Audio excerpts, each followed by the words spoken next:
আচ্ছা, সবাইকে জানাই নবমীর অনেক অনেক শুভেচ্ছা। ভেবেছিলাম এই দিনকে না কোনো রকম ভিডিও করবো না, বা তারপরে ভাবলাম একটা শর্টস করা যাক। তারপর রাস্তায় বেরোনোর পর ডিসাইড করলাম যে একটা ব্লগ করেই না। তারপর কালকে মোটামুটি ওই আশেপাশেগুলো তো ঘোরা হয়ে গেছিলো, তাই আজকে ভীষণ পরিমাণে কনফিউশনে ছিলাম কোথায় যাব। সেরকম দূরে তো কোথাও যেতে পারবো না, তাই গেছিলাম দেশবন্ধুতে। গিয়ে দেখলাম বেশ দূর থেকেই লাইন পড়ে গেছে, বেশ ভালোই ভিড় ছিল আর কি।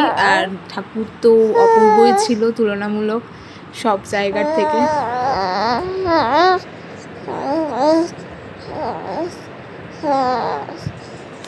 শুনতে পাচ্ছ তো, আমার সাথে সাথে ও ভয়েস ওভার দিচ্ছে। এই যে দূর থেকে এরম একটা কিছু প্যান্ডেল করেছিল, কি করেছিল আমি ঠিক জানি না। আমার তো ঠাকুরটা বেশ সুন্দর লাগলো দেখতে। আর ওখান থেকে তো ডাইরেক্ট বেরোচ্ছে মেলায়। আর মেলায় গিয়ে দেখলাম যে পরিমাণে জিনিসের দাম চাইছে, কি নেওয়া যায় আর বলো। 20 টাকার জিনিসের দাম চাইছে 40 টাকা। তার থেকে মনে হলো থাকুক, না নেওয়াটাই বেটার হোক। আজকে দিনটা পুরোপুরি ওয়েস্ট হয়ে গেল, কারণ এমন একটা রুট যেদিক থেকে না কোনো গাড়ি ঘোড়া পাওয়া যাচ্ছে, আর যদিও বা পাওয়া যাচ্ছে সেটার না ভীষণ পরিমাণে ভাড়া চাইছে, প্রচুর পরিমাণে। আমি 10 মিনিট যেখানে লাগবে যেতে, সে জায়গাতেই চাইছে 150-200 টাকা, রিজার্ভ করে যেতে হবে। আর আসলে কি বলতো, রুটটা অন্য তো, আর সেখান থেকে গাড়ি ঘোড়া পাওয়াটা খুব ডিফিকাল্ট হয়ে যাচ্ছিলো। তাই জন্য এই একটা ঠাকুর দেখেছি, দেন তারপরে আমরা মেলায় ঢুকেছি।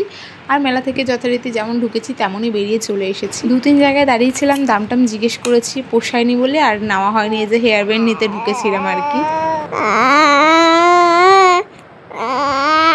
আর একজনকে দেখতে পাচ্ছ গজরাচ্ছে, কথা বলতে দেবে না, কি করছে, এমন একটা বাজে ছেলে হয়েছে কি বল। মেলাটা তো বেশ ভালোই বড়, অনেকটা জায়গা নিয়েই বসে, কিন্তু আমার কাছে কোনো কিছুই ছিল না আর কি। তাই জন্য বেরিয়ে পড়তে হলো মোর বুকে পাথর রেখে। তারপর ওখান থেকে বেরোনোর পর হেঁটে হেঁটে আশেপাশের থেকে যে কটা ঠাকুর আর কি দেখতে পাওয়া যায় দেখেছি টুকটাক। তার মধ্যে এই যে এটা একটা মন্দিরের ভিতরে একটা ছোট্টখাট্ট পুজো হয় আর কি। বাইরে থেকে প্যান্ডেলটা দেখে মনে হচ্ছিল প্যান্ডেলের পুজো, কিন্তু ভেতরে ঢুকে দেখলাম মন্দিরের পুজো। ঠাকুরগুলো একটু ছোট্ট ছোট্ট ছিল, কেমন যেন একটা দেখতে ছিল।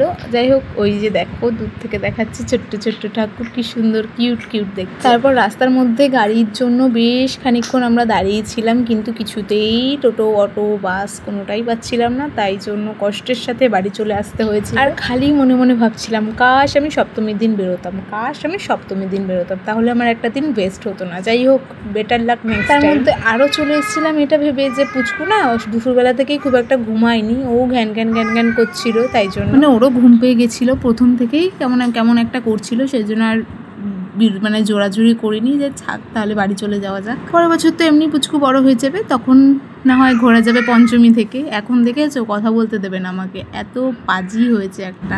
এই যে এখন দেখছো, এটা তো তাও ঠিক আছে। আসার সময় লিটারালি টোটোতে না কাঁদতেই আসছিল, ঘ্যান ঘ্যান করছিল। কোনো রকমের রাস্তায় দাঁড়িয়ে বেলুর থেকে আমরা খাবার কিনে নিয়ে বাড়ি চলে এসেছি। ভেবেছিলাম ওর জন্য একটা লাইটিং দেওয়া যে বেলুনগুলো পাওয়া যায় ওগুলো কিনবো, না কোথাও দেখতে পারলাম। আর আসার সময় এতটাই তাড়াহুড়ো লেগেছিল যে কি আর বলবো। ভাবা অনেক কিছুই কাজ আর কোথায় হয়। ভেবেছিলাম পুজোর পার ডে ভিডিও করবো, বাড়ির সামনে হয় পুজো, তার সত্ত্বেও ভিডিও করতে পারিনি। এটা ছিল নেক্সট ডে সন্ধ্যা না রাত্রিবেলা। ওই যে পুজো হয় বাড়ির সামনে, তারই খাওয়া দাওয়া হচ্ছিল, সেখানেই গেছিলাম খাওয়া দাওয়া করতে। তো তখন একটা ক্লিপ নিয়েছিলাম, এই যে টুকিটাকি হাসি মজা। এবছর তো হয়নি। আর সত্যি কথা বলতে নিজের ফোন দিয়ে ভিডিও করতে না একদমই ইচ্ছা করে না, কারণ আমার ফোনের ক্যামেরা কোয়ালিটি একদমই জঘন্য হয়ে গেছে। এখন তো আর পাতেও নেওয়া যায় না, এতটাই খারাপ হয়ে গেছে। আর একে দেখো ঘুমাতে পুরো উল্টে গিয়ে মুখ থুবড়ে গেছে, নড়ছে চড়ছেও না, কোনো কিছুতে প্রবলেমও হচ্ছে না। তোমরা নবমীর দিন কি করলে জানাতে ভুলো না কিন্তু। ওকে, বাই।